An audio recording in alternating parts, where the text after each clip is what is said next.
Hello friends, आज के video में हम क्लास 5th इंग्लिश का हाफ ईयरली का सैम्पल पेपर सॉल्व करेंगे ताकि सैम्पल पेपर की हेल्प से आप अपने एग्जाम के लिए और अच्छे से प्रिपेयर कर पाएं। पेपर का सबसे पहला पार्ट आपका रीडिंग सेक्शन। इसमें आपको पैसेज दे रखा है, पैसेज को रीड करना है, अंडरस्टैंड करना है, फिर जो क्वेश्चन दे रखे हैं उसका आंसर आपको इस पैसेज के अंदर से देना है। सबसे पहले हम पैसेज को रीड करते हैं। Bees are insect. तो देखिए बच्चों, बीज इंसेक्ट्स होते हैं। Bees are special insect because they can fly. Bees special insect होते हैं क्योंकि वो उड़ सकती हैं। They can move through the air like an aeroplane. तो वो हवा में एरोप्लेन की तरह उड़ सकती हैं। बीज can fly because they have wings. वो इसलिए उड़ सकती हैं क्योंकि उनके पास में क्या होते हैं, विंग्स होते हैं। They use their wings to fly. Bees can fly fast, bees can also fly slow. जो बीज होती है, मधुमक्खियाँ होती हैं, वो तेज भी उड़ सकती है और स्लो भी उड़ सकती हैं। They can fly up and they can fly down. वो ऊपर नीचे उड़ सकती हैं। They need to fly to get the flower. अब उनको फ्लावर तक पहुंचने के लिए उड़ के जाना पड़ता है। बीज कैन हैव 3 कलर। जो बीज होती है, मधुमक्खियाँ होती है, वो 3 कलर्स की होती हैं। They can be yellow, red and orange. कौन कौन से कलर की होती है? येलो कलर की होती है, रेड कलर की होती है, ऑरेंज कलर की होती है। All bees are black in some places. कुछ जगहों पे जो बीज होती हैं वो सारी ब्लैक कलर की होती हैं। बीज हैव 3 मेन पार्ट। तो देखिए बच्चों, बीज के 3 मेन पार्ट होते हैं। They have a head, they have a body and they have a stinger. कौन कौन से पार्ट हैं? Head, body and stinger. Stinger का मतलब होता है डंक, ठीक है, जो मधुमक्खी का डंक होता है जिसकी हेल्प से वो क्या करती है। The stinger is use to defend against enemies. मान लीजिए कोई मधुमक्खी को मारने जा रहा है या उसको कोई नुकसान पहुंचाने जा रहा है, तो वो क्या करेगी, उसको डंक मारेगी। तो अपने आप को बचाने के लिए वो स्टिंगर को यूज करती है। They also have 6 legs. तो देखिए मधुमक्खी कितनी लेग्स होती हैं? 6 लेग्स होती हैं। They use their legs to stand and climb. They also use their leg to eat and collect pollen. तो देखिए बच्चों, जो बीज होती हैं उनके लेग का क्या काम होता है? एक तो वो स्टैंड होने में हेल्प करते हैं, क्लाइंबिंग में हेल्प करते हैं, ईटिंग में हेल्प करते हैं और पॉलन कलेक्ट करने में उसकी हेल्प करते हैं। अब आप देखिए, आपके सामने ये फ्लावर है। फ्लावर के ऊपर जो येलो येलो पार्ट आपको नजर आ रहा है उसको कहा जाता है पॉलन। तो पॉलन को कलेक्ट करने के लिए भी वो अपने लेग्स को काम में लेती है। बीज live in many places. They live in Africa, Australia, Asia, Europe, North America, South America. तो देखिए बच्चों, बीज बहुत सारी जगह पे रहती है, जैसे कि वो अफ्रीका में रहती है, Australia, Asia, Europe, North America, South America. The only continent that bee does not live in is Antarctica. देखिए सभी कॉन्टिनेंट में रहती है लेकिन वो केवल अंटार्कटिका में नहीं रहती है, क्योंकि I understand why they don't live in Antarctica, it is too cold. क्योंकि जो अंटार्कटिका कॉन्टिनेंट है वो बहुत ही ज़्यादा ठंडा है, वहाँ पर बीज सर्वाइव नहीं कर पाती हैं। तो केवल अंटार्कटिका में बीज नहीं रहती है, बाकी पूरे जगह पे बीज रहती हैं। Most of the time bees are nice to humans. If you do not bother them they will not bother you. तो अक्सर क्या होता है, जो बीज होती है हमको बिना मतलब के परेशान नहीं करती है। जब तक कि हम उनको परेशान न करें, हम उनको न मारे, बीज हमको बिल्कुल भी परेशान नहीं करती, हमको बिल्कुल भी नहीं काटती है। A group of bees is known as swarm of bees. तो देखिए बीज के ग्रुप को क्या कहा जाता है? Swarm of bees. तो बच्चों, हमने अभी पैसेज को अच्छे से रीड कर लिया, उसको अंडरस्टैंड कर लिया। अब हम इससे क्वेश्चन आंसर करते हैं। पहला क्वेश्चन है, व्हाट आर बीज? बीज क्या होती हैं? तो इसका आंसर होगा बीज आर इंसेक्ट्स। अगला क्वेश्चन है, what do we call a group of bees? Group of bees को क्या कहा जाता है? तो इसका आंसर होगा a group of bees is known as a swarm of bees. अगला क्वेश्चन है, how many legs do bees have?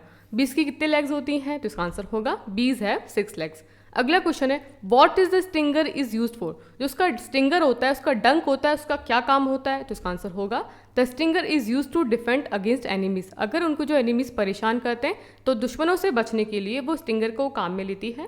अगला क्वेश्चन है, what are the 3 main part of body of bee? तो आपसे पूछा जा रहा है कि जो बीज होते हैं उसके कौन से मेन पार्ट होते हैं। देखिए the 3 main part of the bee are head, body and stinger. कौन कौन से मेन पार्ट होते हैं इसके? हेड होता है, बॉडी होती है और उसका स्टिंगर होता है। पेपर का अगला पार्ट आपका राइटिंग सेक्शन। इसमें आपसे टेक्स्ट बुक के क्वेश्चन पूछे जा रहे हैं। पहला क्वेश्चन है, in which season is ice cream popular? आपसे क्वेश्चन पूछा जा रहा है कि किस सीजन में आइसक्रीम पॉपुलर होती है। तो इसका आंसर होगा ice cream is popular in summer season. देखिए गर्मियों के सीजन में हमको बहुत गर्मी लगती है, तो गर्मियों से बचने के लिए हम आइसक्रीम खाते हैं। तो गर्मियों के सीजन में आइसक्रीम बहुत ज़्यादा पॉपुलर होती है। अगला क्वेश्चन है, why did the old bird advise the other bird to destroy the creeper? आपसे क्वेश्चन पूछा जा रहा है कि जो ओल्ड बर्ड थी उसने बाकी बर्ड्स को क्यों एडवाइस किया कि हमको क्रीपर को पूरी तरह से डिस्ट्रॉय कर देना चाहिए, खत्म कर देना चाहिए। इसका आंसर होगा the old bird advise the other bird to destroy the creeper because it could help a hunter to climb up the tree and kill all of them. तो देखिए जो ओल्ड बर्ड थी उसने बाकी बर्ड्स को इसलिए advice किया क्योंकि क्रीपर की हेल्प से जो हंटर था वो पेड़ पर चढ़ सकता था और पेड़ पे चढ़ने के बाद में वो सभी बर्ड्स को मार सकता था। इसीलिए ओल्ड बर्ड ने एडवाइस किया कि हमको क्रीपर को डिस्ट्रॉय कर देना चाहिए ताकि हंटर पेड़ पर न चढ़ पाए। अगला क्वेश्चन है read the lines from the poem and answer the following. आपको यहाँ पे पोएम की लाइन दे रखी है, इसको आपको पढ़ना है और फिर को जो क्वेश्चन दे रखे हैं उसका आंसर आपको इसमें से देना है। He is very very like me from the heel up to the head. तो देखिए ये पोएम की लाइन है। अब आपसे पूछा जा रहा है who does he refer to. इस पोएम की लाइन में ही कौन है, किसके बारे में बात की जा रही है, तो इसका आंसर होगा ही रेफर टू द शैडो। यहाँ पे शैडो की बात की जा रही है। अगला क्वेश्चन है why are he and me alike. अब आपसे पूछा जा रहा है कि जो ही है मतलब कि जो शैडो है और जो पोएट है वो एक जैसे क्यों हैं, तो इसका आंसर होगा he and me are alike because they look exactly like each other. वो दोनों एक जैसे इसलिए क्योंकि वो दोनों एक जैसे लगते हैं, क्योंकि जो शैडो है वो एकदम पोएट की तरह है, उसकी हाइट की है, उसकी जैसी है, इसीलिए यहाँ पर जो पोएट है और शैडो एकदम एक जैसे हैं। पेपर का अगला पार्ट आपका ग्रामर सेक्शन। इसमें आपसे क्वेश्चन पूछा जा रहा है frame questions for the following statement. आपको यहाँ पर एक सेंटेंस दे रखा है, एक स्टेटमेंट दे रखा है, इसके लिए आपको एक क्वेश्चन बनाना है। सबसे पहले हम स्टेटमेंट को पढ़ते हैं, I am going to school. अब आपको इसके लिए क्वेश्चन बनाना है, तो क्वेश्चन क्या होगा, वेयर आर यू गोइंग, तो इसका आंसर क्या हो जाएगा, I am going to school. अगला क्वेश्चन है write the correct full form for these words. तो यहाँ पर आपको वर्ड दे रखे हैं, इनका आपको फुल फॉर्म लिखना है। सबसे पहला वर्ड है कुडंट, तो कुडंट का क्या होगा, कुड नॉट, और यॉल का क्या होगा, यू विल। अगला क्वेश्चन है rewrite the following sentences using the joining word. तो देखिए आपको यहाँ पे सेंटेंस दे रखे हैं, आपको यहाँ पर जॉइनिंग वर्ड को यूज करके इस सेंटेंस को वापस लिखना है। आपके सामने जॉइनिंग वर्ड कौन कौन से हैं, एंड बिकॉज। तो सबसे पहले हम सेंटेंस को रीड करते हैं, she can not speak she is dumb. अब आप मुझे बताइए कि यहाँ पर कौन सा जॉइनिंग वर्ड आएगा। अगर मैं यहाँ पर एंड यूज करती हूँ तो हम इसको एक बार बोल के देखते हैं, she can not speak and she is dumb. वो बोल नहीं सकती और वो क्या है, डम्प है, मतलब वो गूंगी है, वो बोल नहीं सकती है। या फिर मैं ये यूज़ करूँगी, she can not speak because she is dumb. वो बोल नहीं सकती क्योंकि वो डम्ब है, तो इसका आंसर क्या होगा, she can not speak because she is dumb. वो इसलिए नहीं बोल सकती क्योंकि वो क्या है, डम्ब है। अगला क्वेश्चन है rewrite the sentences using the opposite of the underline word.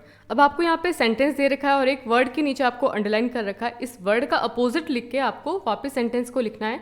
सबसे पहले सेंटेंस को रीड करते हैं, it is possible to win this match. अब आपको इसका अपोजिट लिख के सेंटेंस को बनाना है, तो इसका आंसर क्या होगा, इट इज़ इम्पॉसिबल, क्योंकि पॉसिबल का अपोजिट क्या होता है, इम्पॉसिबल होता है, तो it is impossible to win the match.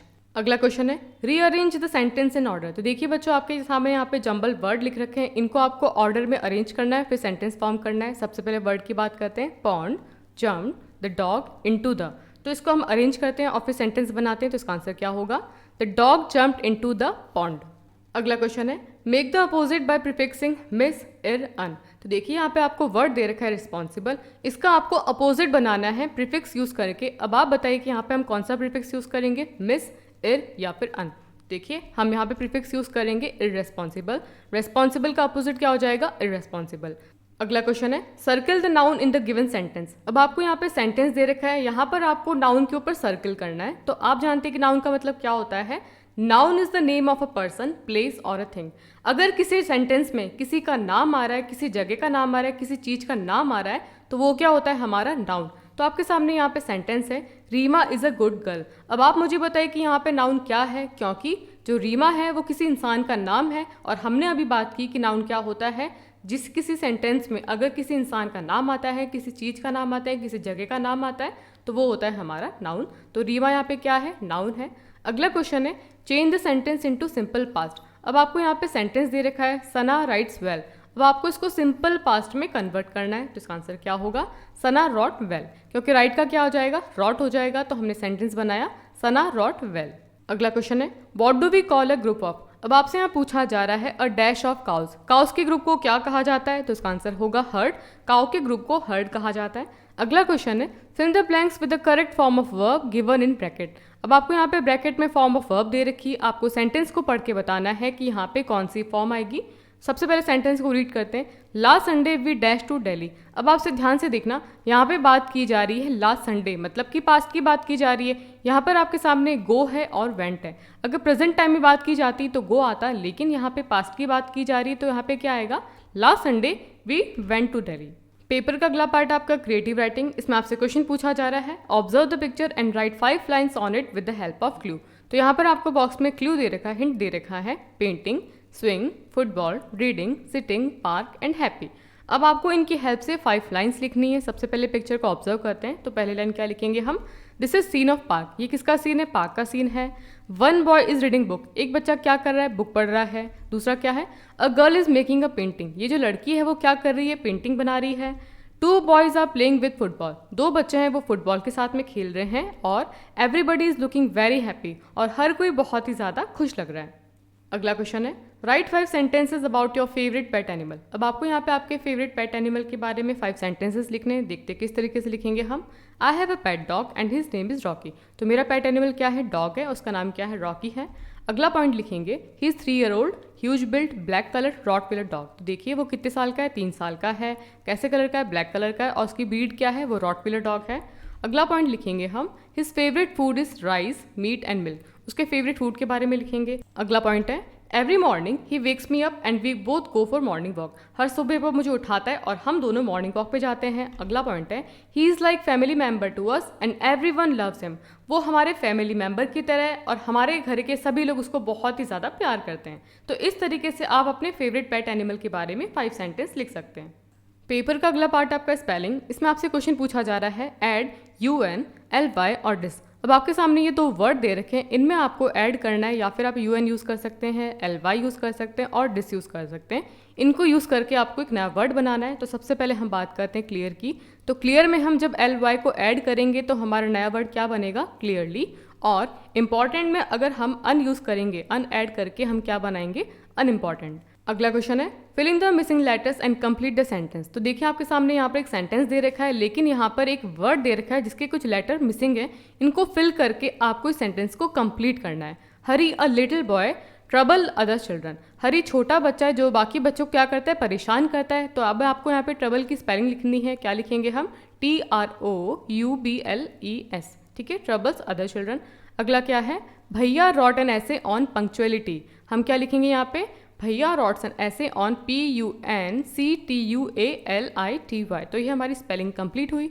अगला क्वेश्चन है, सर्कल द करेक्ट स्पेलिंग। अब आपके सामने यहाँ पे स्पेलिंग दे रखी है, लेकिन जो करेक्ट स्पेलिंग है उसके ऊपर आपको सर्कल लगाना है। तो सबसे पहले स्पेलिंग है डिलीशियस, ये भी डिलीशियस है और ये भी डिलीशियस है, लेकिन जो करेक्ट स्पेलिंग है वो क्या है, DELICIOUS। तो हमने इस पर क्या लगाया, सर्कल लगाया। ये भी रेस्पेक्ट है, ये भी रेस्पेक्ट है, लेकिन जो करेक्ट स्पेलिंग है वो क्या है, RESPECT।